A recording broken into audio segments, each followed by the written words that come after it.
Ava, we need your room. My stepmother's voice echoed down the hallway. Cool, businesslike, not a trace of affection. I glanced up from my dual monitor setup, where I'd been fine-tuning real-time trading algorithms since sunrise. Excuse me? Chloe's moving back in, fresh from Wharton with her MBA. She needs a suitable space to set up her consulting hub, and your room gets the best Wi-Fi signal. Her gaze flicked over my setup like it was clutter, not code. You'll be fine in the garage. We cleared it out this morning. I was 26, living at my late grandfather's estate in Palo Alto, where my father and stepmother now ruled like Silicon Valley royalty. I worked remotely for a crypto hedge fund while bootstrapping my own platform. It wasn't glamorous, but it was mine. Not that they cared. The garage. There's no insulation. Then maybe this will light a fire under you, my father said, stepping in unannounced. It's time you stopped playing techie and started thinking seriously about your future. Like Chloe. Ah, Chloe, the prodigy, the polished Ivy League grad whose consulting firm had yet to secure a single client, but who still got featured in family Christmas cards like she'd won a Nobel. I already have a job, I murmured. My role as lead quant at a rising DeFi startup and the stealth project I was building meant nothing to them, especially compared to Chloe's glossy LinkedIn updates. You playing stock market on your laptop isn't a job, my stepmother scoffed. Chloe needs this space for real work. She's going places. I scanned the walls I'd papered with flowcharts and neural net drafts, visual blueprints of my AI-based investment engine. They saw chaos, I saw legacy. Fine, I said, turning back to my code. I'll go. Not because I was defeated, but because I was done. 3 years of silent belittling. 3 years of watching them toast Chloe while ignoring my grind. You've got until noon, my father said. Her desk is being delivered tomorrow. Noon. That almost made me laugh. Because at noon tomorrow, Ava Langston's fintech system Zephyr would officially go live. That night, as I boxed up my monitors, my phone pinged. Encrypted text from Arjun, my CTO. Launch protocol locked. Zephyr goes live at 12 o'clock PST. 1-800-GO-PST. Perfect. I smiled to myself, picturing the ripple effect that would start in less than 24 hours. For 3 relentless years, I had been refining an advanced predictive algorithm, one that could analyze global market trends and execute trades with near clairvoyant precision. What they thought was just me playing stock market on my laptop had evolved into Zephyr Technologies, a fintech powerhouse, cloaked in anonymity behind layers of legal shields and offshore entities. While my father boasted to colleagues about Chloe's next big client pitch, I quietly built a trading engine that would outpace Wall Street itself. That startup I supposedly worked for? A cover.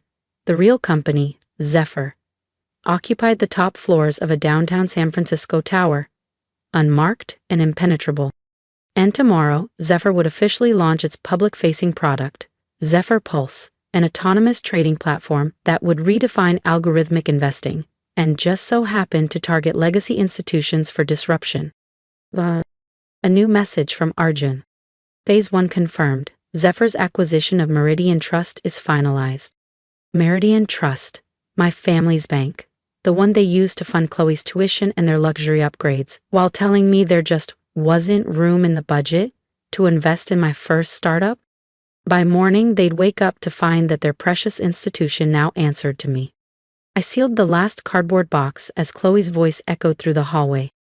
Mom, the decorator needs to know if we're going modern glam or coastal chic for Ava's old room. My room, my sanctuary, the one they'd always said was temporary until someone more successful came along. I thought of the Mike graduation they skipped for a wine tasting weekend, of the startup launch I financed on my own credit cards while they posted about Chloe's entrepreneurial spirit. Ava, my stepmother's voice cut in. Don't forget to leave your house key. You won't be coming back. I placed it on the desk without a word. They were right, I wasn't coming back. As I loaded the last box into my car, I could hear them chatting in the kitchen, buzzing about accent walls and velvet drapes. This space should reflect real ambition, not whatever Ava was doing. I slid into the driver's seat and opened my laptop. Typed in one line of code. Initiate Tiger precaution. Authorization. Zephyr Prime. Then I pressed Enter. Protocol Tiger initiated. System-wide execution begins in 8 hours. The alert blinked across my laptop screen in clean, clinical text. I closed the lid and started my car, not a luxury coupe with vanity plates like Chloe's, but a modest hybrid, unassuming, intentional, just one more piece of the mask I'd worn for years. Because tomorrow, everything would shift. Tomorrow they'd understand what earned success really looked like. But before they saw power, they'd feel helpless. I drove through the glowing city streets to my true home, a penthouse on the top floor of ArcLight Towers, the most exclusive residence in San Francisco. The valet opened the garage for me, the concierge greeted me by name, and the elevator took me straight to a private foyer. Up here, I wasn't the underachiever. I was Ms. Langston, the elusive founder of Zephyr Technologies. I entered my sleek home office, screens blinking with real-time data streams. Zephyr Pulse was primed for launch. This wasn't just about disrupting Wall Street anymore. The system we were deploying would scan and flag illicit financial flows and shell structures, exposing, in particular, the sketchy accounting practices that had kept Langston Equity Holdings falsely inflated for years. The same firm my father had used to create Chloe's undisclosed trust accounts, while telling me to build something of my own. Buzz. A new message lit up my screen. A family group chat. Dinner tomorrow night at Bellerive to celebrate Chloe's consulting debut. Ava, you're welcome if you've figured out your living situation. Wear something appropriate. Bellerive, their favorite place to flaunt their status. The same place where, 5 years ago, they toasted Chloe's MBA while I waited tables 2 blocks away to pay for my laptop. The same restaurant where, tomorrow, their platinum cards would fail, because the very institution backing them would be under my ownership. I typed a reply. I'll be there. Then I opened the folder labeled Project Homecoming, a meticulously documented trail of every instance of neglect, favoritism, and financial hypocrisy, cross-referenced with Zephyr's internal files confirming our upcoming takeover of Langston Equity and its affiliate banks. Ms. Langston, the board is assembled for final launch briefing, my assistant said over the intercom. Thank you, Serena, I'm on my way. I paused at the mirror. No more invisibility, no more playing small. I wasn't Ava the afterthought anymore. Tomorrow night, as I took my seat at Bellerive, I wouldn't be crashing their celebration. I'd be rewriting the narrative. They laughed freely, toasting Chloe's latest accomplishment as if the world revolved around her LinkedIn updates. My phone buzzed again. Another secure message from Arjun. Tiger protocol fully deployed, all systems exceeding projected benchmarks, Meridian Trust acquisition finalized, ownership confirmed. I slid the phone into my clutch and stepped through the gold-framed doors of Bellerive, the restaurant my family revered as their social temple. The maitre d', Bernard, spotted me instantly, not as Ava the overlooked daughter, but as Miss Langston, principal owner of the very building we were standing in. Your usual table, Miss Langston? He asked with a subtle bow. I shook my head, eyes flicking toward the corner. Not tonight, Bernard, I'm joining them. I approached just as Chloe was gesturing with perfectly manicured fingers describing her view. Top floor, 47th story, skyline on one side, Bay Bridge on the other, she beamed. My stepmother's eyes widened slightly when she saw me. Ava? You actually came? We already ordered, my father added, not looking up. I had a few things to take care of, I said evenly, taking the last seat, farthest from the center, as always. Business? Chloe smirked. Is that what you call couch surfing these days? My father finally looked up, undoubtedly still checking his Langston Equity stock. You're staying somewhere respectable, right? We have a family name to uphold. Before I could answer, Chloe jumped back in. The CEO personally walked me through orientation. He says I could be a director in 5 years. Speaking of directors, I cut in smoothly, did you hear about the board overhaul at Meridian Trust? My father paused. What overhaul? Just then, a server approached with fresh champagne. My stepmother reached for her purse. Let's get another bottle. It's a celebration after all, my treat. I watched silently as she extended her platinum card. I already knew what would happen. Minutes later, the waiter returned, voice tense. "Apologies, ma'am, but your card was declined." "That's absurd," she barked. "Try again." "3 times already, ma'am. Perhaps another?" My father, now visibly irritated, pulled out his own card. The waiter took it without a word, then returned with the same apologetic look. "I'm sorry, sir. This one as well."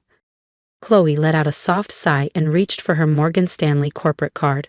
"Ugh, fine. Here, let me—" "If you're still with me, you're about to see what real power looks like. So hit that subscribe button and join me for the moment they realize the person they dismissed now controls everything they thought they owned."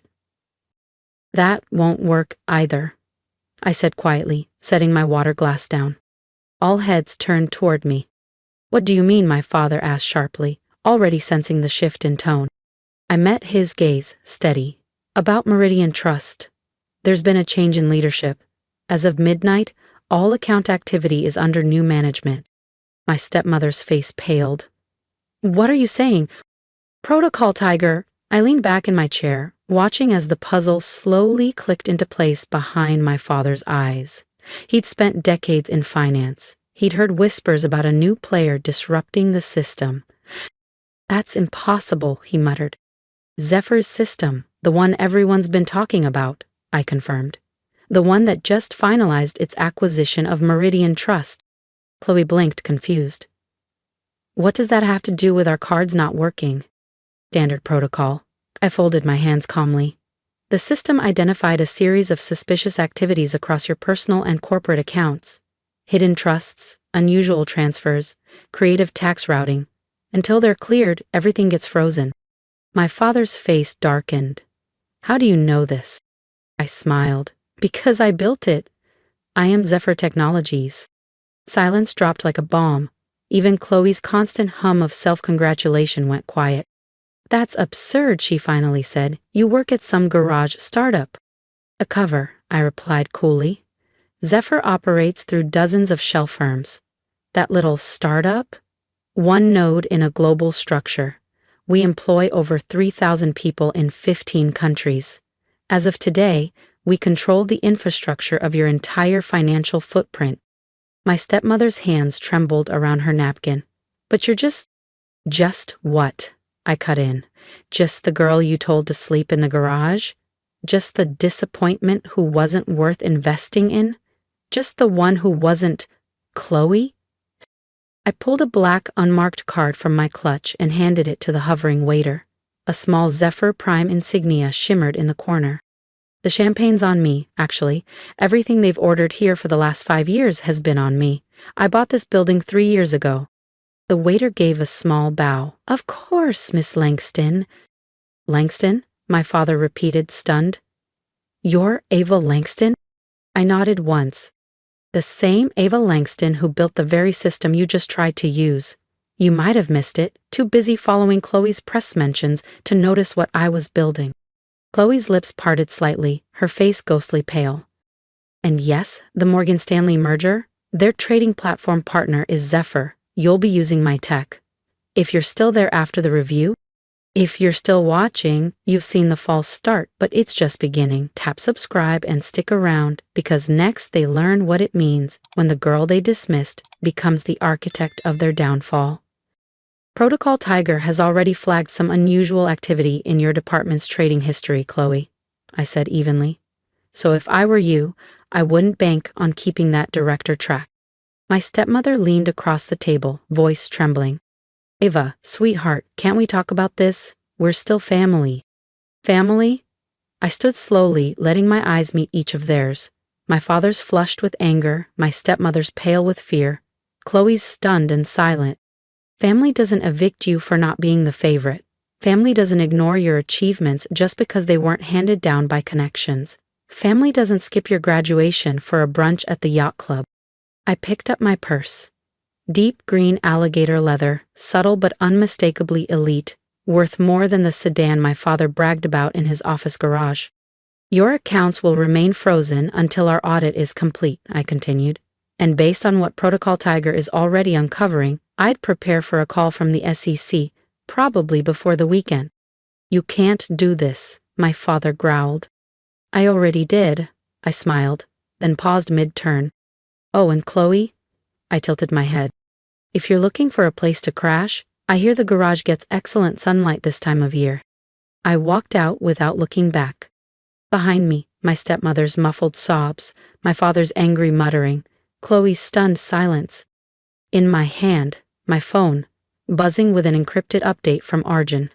Protocol Tiger response, historic. Zephyr stock has tripled since open. I laughed under my breath. That cramped garage they'd condemned me to? It was where I wrote the first line of code for Zephyr Technologies, the beginning of the system that now owned their legacy. Over the next few weeks, everything unraveled. The SEC investigation exposed years of shady ledgers at Langston Equity Holdings. Chloe's position was dissolved during a full restructuring at Morgan Stanley. My stepmother's social invitations dried up faster than their frozen accounts. And me? I kept building not for their recognition, but because I finally understood. True success isn't about boardroom bragging rights or inherited prestige. It's about creating something with impact. These days, when people ask me how it all started, I tell them the truth. Sometimes getting kicked out is the best thing that can happen to you. And sometimes the best revenge is served with a declined platinum card at their favorite table in Bellary. Balfalay Fun. If you've stayed with me this far, thank you. For listening, for seeing what they refused to see in me for years. I wasn't the perfect daughter. I wasn't the golden child. But I was the one who built something from nothing. And maybe that's why I'm speaking to you now. Because I know I'm not alone. So, tell me, have you ever been overlooked, doubted, treated like a burden in your own home while someone else was handed the spotlight? Drop a comment below and share your story. I want to hear from you, because this isn't just about me. It's about all of us who were told we weren't enough and then proved we were more than they ever imagined. And if you've ever been pushed out, cast aside, or underestimated, don't break, build. Build something so powerful that one day those who dismissed you will have no choice but to see you. Hit that subscribe button if you believe in that kind of power, not revenge for revenge's sake, but the kind of quiet victory that changes everything. Because sometimes the best thing they can do is doubt you. And the best thing you can do is rise anyway.